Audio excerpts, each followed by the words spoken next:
Steve, hi, Steve. Happy Tuesday. I think I owe you an apology, though. First, let's just start off there Okay. because I watched yesterday's live stream back, and I was off my game, my friend. I do apologize. It was a train wreck. I was all over the place. It was like I couldn't get a coherent thought together. Didn't you? You need to pull me back in sometimes. Sometimes, so it's my fault. I Yes. love it. So listen, You're I giving start. me an apology. I You've given me an apologize that you apology, but messed it's my up. fault. Yeah, You I really love screwed it, it man. up yesterday. Let's Your not have that apologies, happen today. your apologies sound very similar to mine. That's exactly it. it's it's not about me. It's about you, you know. But no. That's right. So It's not me, what it's you. specifically? What specifically was it about it you thought that was a train wreck? Was it just your mind was all over the place? You weren't coherent, or what was Yeah. it you thought? Remember it was Monday, it was Yeah, Monday. We're coming yesterday. off a Yeah. weekend. Yesterday was Monday. And I had all this great information I had gathered over the weekend. I had done Mm, deep thinking and I was going to share all these things with you. And I decided I wanted to focus in on what I'm good at. Right. I wasn't going to get into these things. I'm not going to be the expert who shares the protocols of how to re-enter the workplace. I'm going to leave that to my FM professionals. I'm not going to be the one who talks about workplace strategy and real estate decisions. That's my corporate real estate friends will do that for you. I'm the guy who can help you, deal with the anxiety and some of those fear factors that we have. And I was going to just share some simple concepts to help us get back into a good mindset. And it was like every time I started to talk, another thought would come in, and I would be like, "Oh!" It was like short mm. attention span theater when I was watching it. So don't watch April whatever that was, April 20th live stream, folks. It's all over the place. In that case, I think everyone should go and watch it to understand what I'm apologizing to you for. Yeah, I so, was uh, I was like waiting so, for you to say, Mike. but Let's focus on one thing here. uh, Ask me a you know, question that helps us stay on track. That's what I need but you to do. part of this is, whenever we go through this, because I suspect, right, if that's what your mindset is, or that's where your head is, there's 20, 30, 40 other people in the world who are going through the same thing, Mike. Maybe that's um, true. and so that's the point, right? And if you sort of take about the hose pipe that we consume in media, all forms, it's really hard to get that consistent mindset because the narrative is so different. There Yeah. is no one answer. And, I was reminded that, I don't know if you saw yesterday, Chris Cuomo was being interviewed on CNN, given his Didn't see it. update I didn't watch to, anything yesterday. I was oh, so okay. sick of it. All I right. watched nothing. So tell me what happened yesterday, Wow. Steve. Wow. At least you don't sound bitter. But anyway, I'm moving on. angry today. That's all right. That's an emotion a lot of people feel. So yeah, so Chris Cuomo was given his update to Sanjay Gupta, and uh, he was basically running through. He's COVID positive. Yep. 17 days after he was diagnosed, his wife gets diagnosed. I read His that. Yeah. wife's got different symptoms. And so Right. the conversation was, so he is isolated, his wife is isolated, and the kids are running the house. But he says Yeah. he's keeping himself separated from his wife. Mm. And they were asking, well, why are you doing that? Well, she's got very different symptoms to me, he said. And it's like, well, if she's got different symptoms to me, does that mean she's got a different strain and it may come to me and I may get a reoccurrence? And these were doubts that's gone through his head. And the medical advice he's getting and the guidance he's getting is we don't know what the answer is. We don't know how this is mutating. We don't know how this is passing.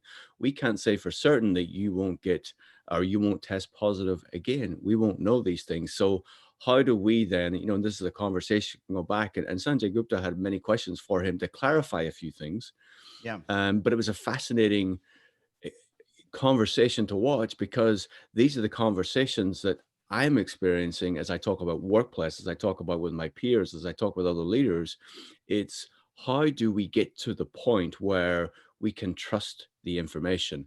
We see the video footage of all these people trying to push to open up various states, and that's their right to do so.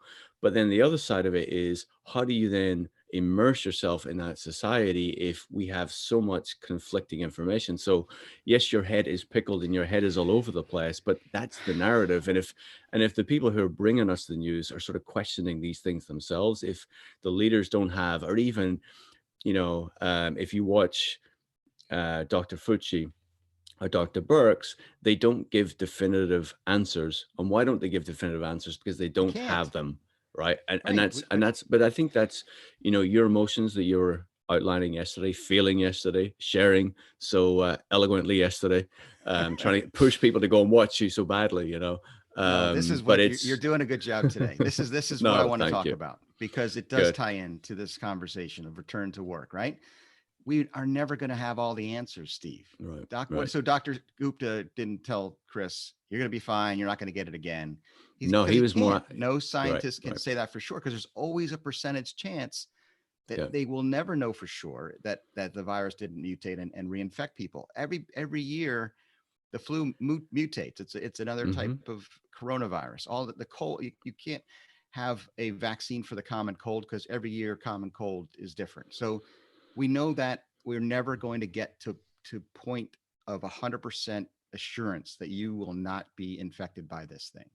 So this is my frustration. Where are the experts framing this in a visionary way, understanding that we need to help people psychologically, the psychology of safety, the psychology of emotional, management of this situation in the workplace, in public. Depending on the information you've been digesting this last month and a half, you could be in a totally different place today than someone Mm-hmm.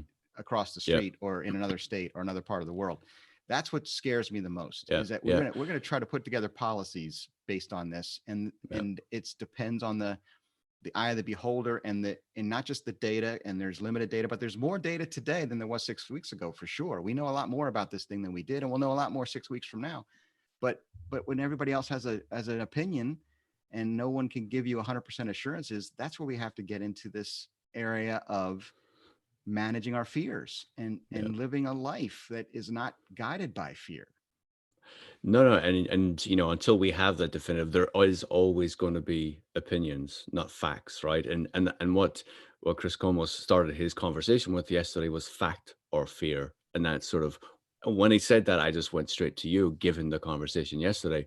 But I Right. just posted today an interview that I did, a short interview with Kevin Van Sommeren, and it's all Okay. about resiliency. How do you build resiliency? How do you create an environment for you? And he goes through four types of individuals that what we are experiencing today. And I won't go into Okay. the details of it, and people can go and watch the video. Yeah, But in I need to essence, watch that one. in each of those instances, right? How do you create a focus space? So whenever you have to work and you have to do things, you can one go create that opportunity to focus, but then you feel the freedom to step away, to be with your family, to be released from work. So while you're still in the same environment, and it's going to be a conversation we're going to continue over coming weeks. And this is a guy who's been an elite athlete who has trained elite athletes for Olympic Games and so on and so Yeah, forth. So he's I can relate. transferring. I know He what he feels like. Yeah. uh, My that's athleticism is what world renowned. certainly that's what the viewers are thinking right now as well, Yeah, Mike. exactly. So But what about so the yes, that's layers, gonna the be emotional layers of this, right? So there's the again, you and I talked about this before, but our situation at home where we are able to control our environment, we don't have young kids running around, neither of us, so we can get a workspace together. I've set myself up down here in my basement. My wife is up on our dining room table doing her work. I have another office all the way upstairs. So I have plenty of room. That's not an issue. The question becomes, and this is where I'm spending all my time trying to figure this out. And I think this is where I can help people most if I can get my head around it, because there's so much information out there and there's so many different opinions out there. But all right, all the conversation is turning towards this return to work, the reentry into our offices, going back to the workplace. And I had a great conversation, as you know, a week and a half ago on my live stream with two change management experts about the psychology of safety and those emotions and how everybody's different. We did poll questions and we got all these different responses. When will you be ready to go back personally? What is it going to take? What data do you need? Because we don't have all the data. What are you looking for? What are those signals? What are those signs? And that's what I turned today's Tuesday. So Tuesday's podcast day for me. I release every Tuesday, workplaceinnovator.com.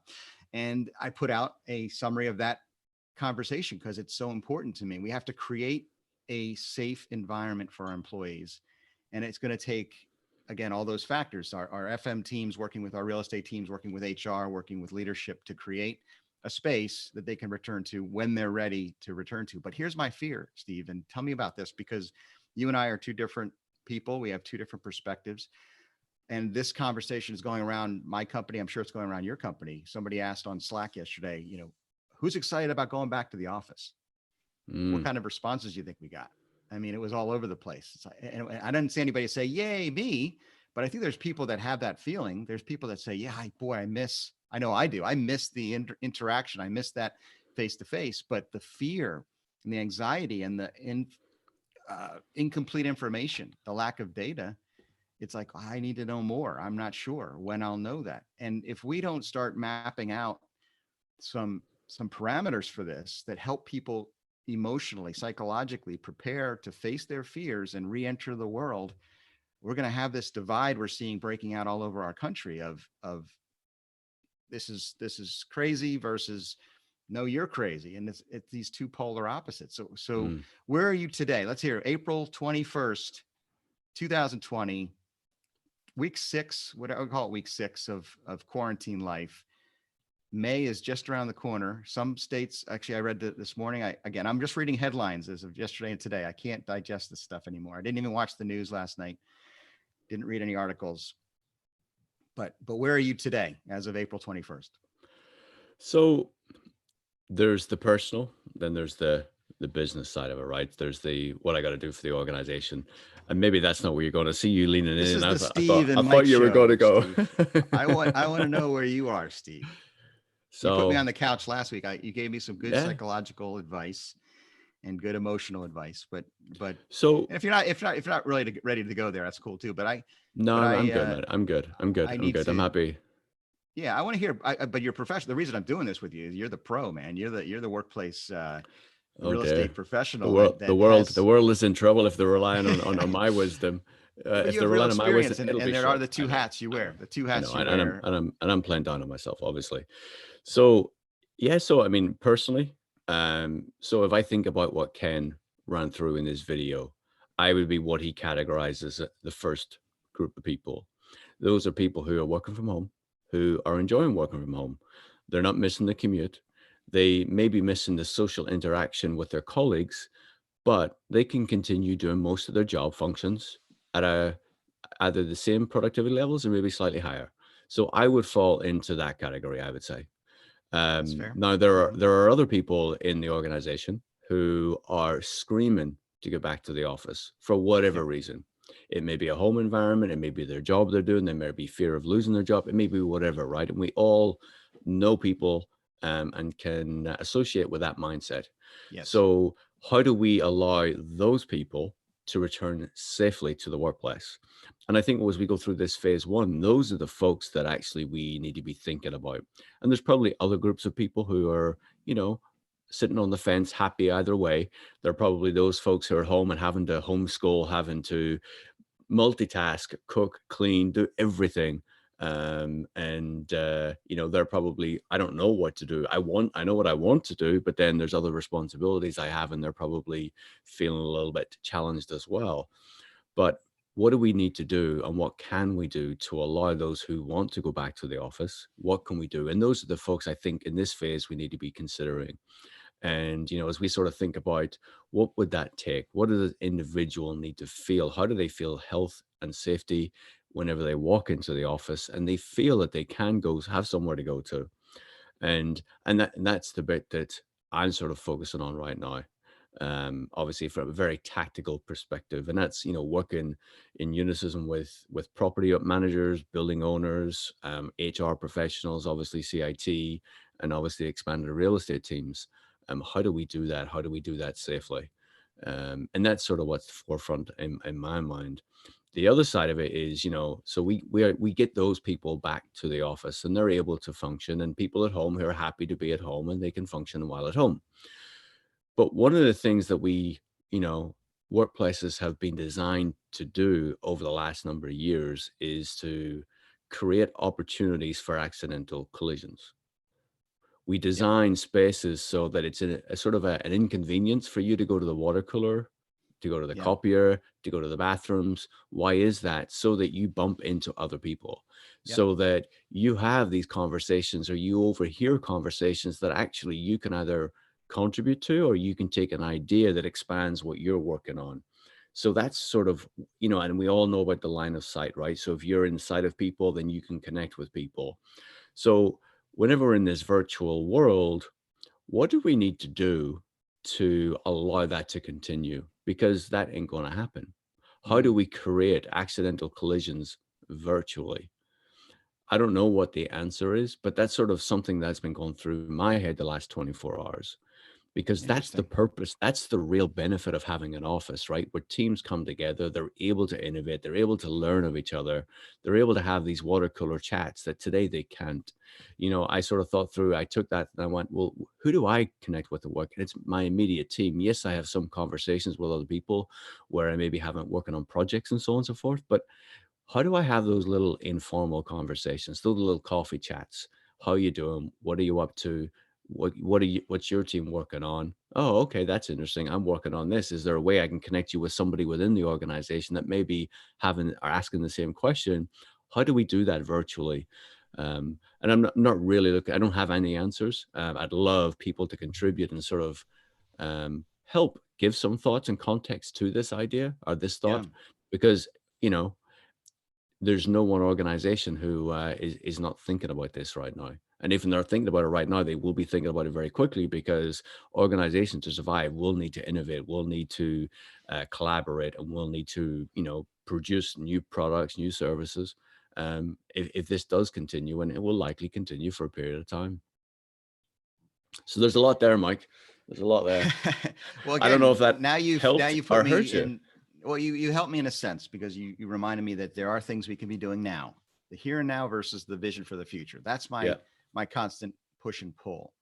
So the here and now is, yes, we are in this environment, continue to be in this environment, and there will be a percentage of us who will continue to work from home, and we'll need to find these ways to continue to be productive, continue to be innovative, collaborate.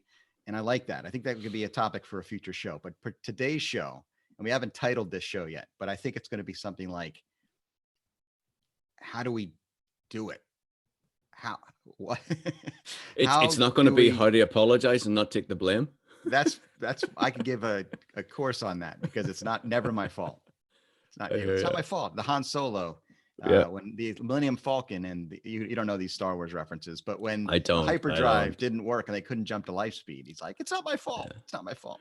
Yeah. Anyway, but back to this idea, and you alluded to it at the very beginning. There are states reopening this week. Some states are opening before the May 1st, target, right? So, Hmm. and there are states where the virus did not spread, at least in this initial round.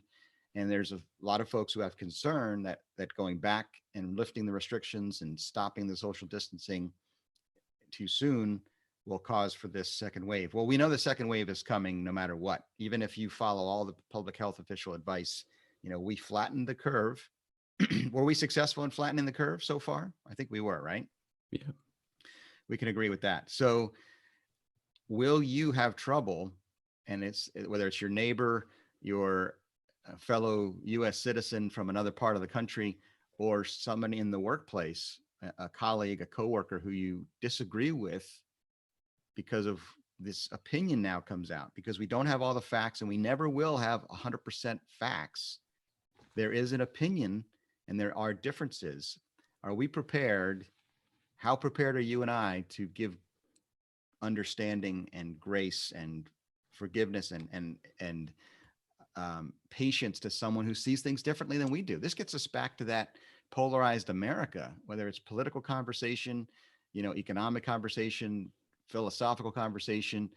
We're not a show to talk about those controversies, but it does come into the workplace, right? There are Yep. polarization issues. Yep. There are polarizing issues in the workplace. There always have been.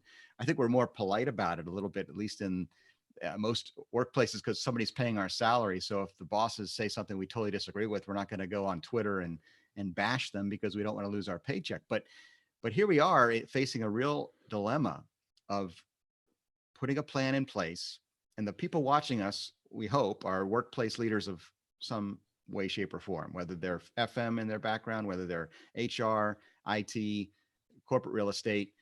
they're people who are interested in workplace issues, and they have to go in and they're going to have a different view, what makes them feel safe, what makes you and I feel safe about reentering the public, reentering uh, in-person engagements. It's going to be different than our neighbor and our coworker. So how do we deal with that? What do you think? I mean, are you prepared to, I mean, because then you have this public health issue that the societal demand we all bought into was we're all in this together, flatten the curve, stay at home, isolate.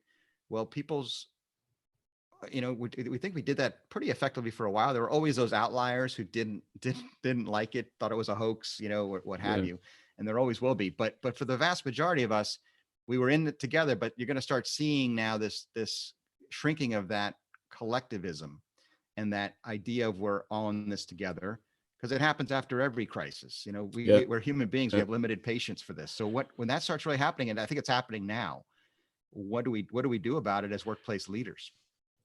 Well, let's take it from two perspectives. Let's one look at it local, right? Local to you, right? What is your neighborhood? What is your town? What is your city doing, right? And let's think about it from that perspective, and then take it to the workplace. So it's a little bit: are we able to support our local neighborhood, right? Are we able to make decisions? Is that with that close proximity, collectively, right? Are we able to do that within towns? Are we able to do that in cities? Because I think there's going to be townships, there's going to be your neighbor. Your neighbor and you are going to behave in a more or less consistent, sometimes consistent. You know what I'm trying to say, in a sense of, there is, you would think that mindset, while mindsets may be different, the actual behaviors may be something similar. So looking after each other in a neighborly way actually helps promote your neighborhood environment, right? Now, if we take that to a workplace, workplaces are typically in big cities. Well, a lot of them big cities with, big offices. I'm going to borrow an idea from Andrew Segal, who actually have an upcoming interview I'm going to be publishing, where he talked about, well, do you create those large HQs or large offices in city centers going forward? Do you create a hub in a city center, but then you do branches out of that in local neighborhoods? So local neighborhoods, people feel safe from those neighborhoods commuting to those offices. You allow people to get out of their homes who want to go to a local office, and communicate and interact with other employees from your organization.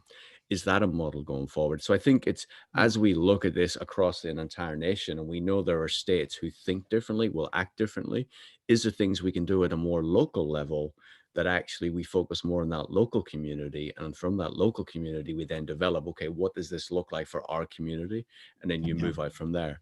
Now obviously the challenge is, whenever you've got different states and different counties are doing different things, then people are going to commute to those counties. If New Jersey opens up their beaches, why would people on Long Island not drive down to a beach to walk on the beach?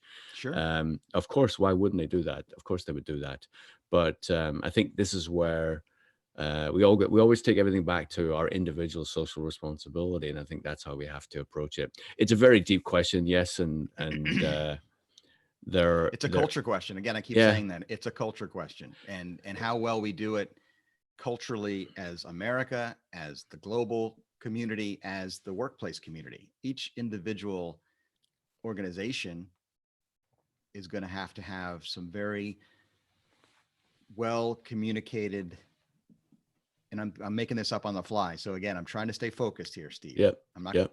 Communication is something I wanted to talk about yesterday too. The essential communication that comes from leadership.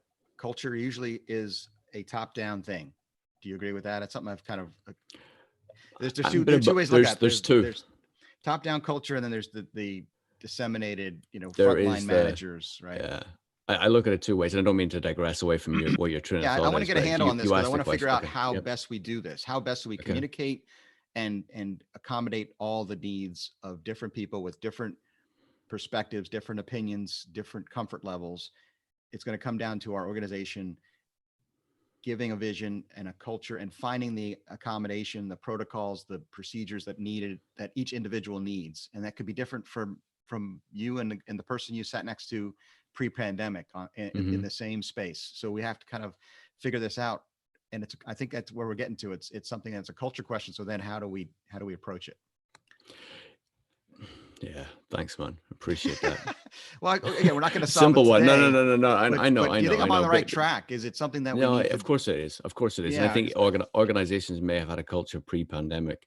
I think they're trying to figure out a lot of the what is going to be our culture going forward, because it's a really tough question, because um, the the goals of the organization, I think, will still remain the same, but actually the culture has changed, because you create culture as part of the work environment, as part of the HR processes, the technology, the physical space as well.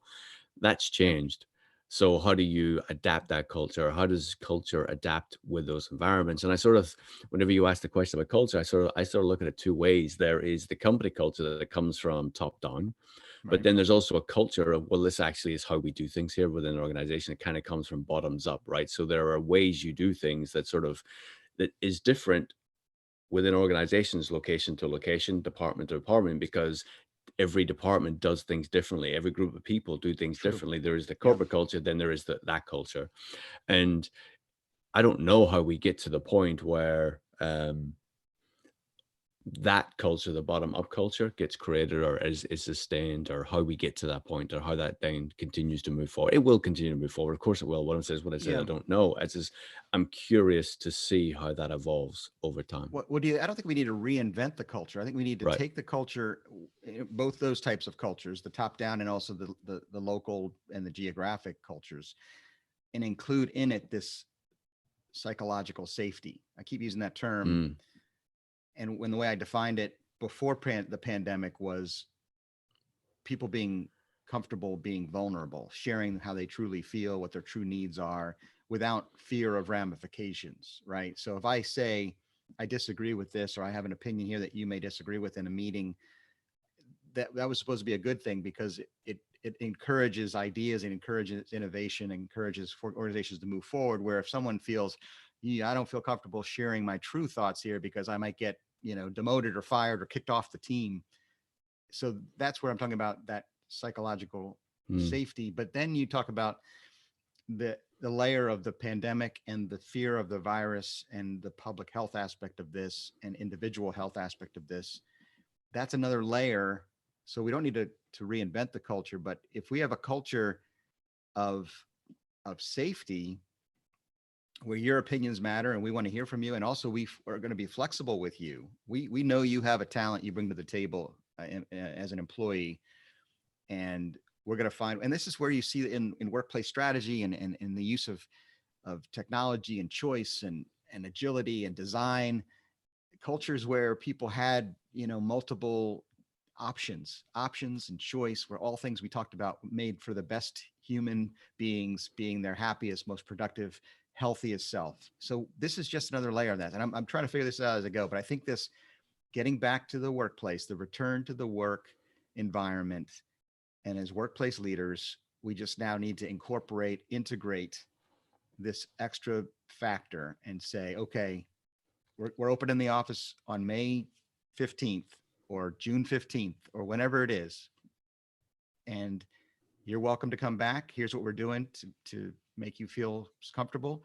But if you're not ready, please continue to work from home. Or if you can't work from home, but we need to accommodate you, or maybe some days you feel good and some days you don't. Remember, you and I are on this roller coaster ride where some days we're feeling good and some days we're not. I think it's going to be necessary to, and that flexibility, it's going to be hard for some companies to play it out in real world experiences. And I think in another few weeks, another few months, you're going to see a lot of frustration from managers. And hey, I don't get it. Uh, George doesn't want to come in, or Alice doesn't want to come in because, and these are just random names I'm throwing yeah, out, yeah, yeah, yeah. Bob No, I and know. Betty and Sue and Joe, whoever it is, they're taking this a lot harder than I did, and we have to put ourselves in other people's shoes. Empathy, understanding, and boy, wouldn't that be nice if we did that across all aspects of society? Because we certainly don't today. We see the other and someone with different opinions as our enemy so quickly. And it all comes back to that J.J. Abrams quote about Star Wars. It's like our default setting is, if you disagree with me, you're my enemy. And that's just the wrong way to approach things. So I hope that Yeah. doesn't happen in the workplace, but I think we're going to be facing some challenges like that going No, forward. and you finished it off. You finished off there beautifully, and how you phrased it. Because whenever you were chatting before, I was like, well, we're putting a lot of emphasis on the physical space, right? We're putting a lot of emphasis, and I know the physical space is more than the physical space. It brings community together, brings people together, right? But I thought you finished it off beautifully. That they are real challenges that we are going to face, right? That empathy, that individual we don't feel is contributing. Absolutely. Managers will struggle with that. Leadership will struggle with that, because there's still goals. There's still things that need to be achieved. Products still need to be created, and we need to be innovative. So it's very true. Is that our So bell? yeah, Is man, that our signal that's to end it. today? So it seems, man. So it This was the seems. best live stream we've ever done, Steve. I knew it would be the worst or the best. I think it's the best. You think so? Let's Okay. just Well, end it I'll tell here. you. I'll tell you what. We'll watch it back, and then we'll make the decision tomorrow. Yeah, that's right. All Ask right. me again tomorrow. All right, bud. All right. Have a great day. Feel good. You too. Thanks, man.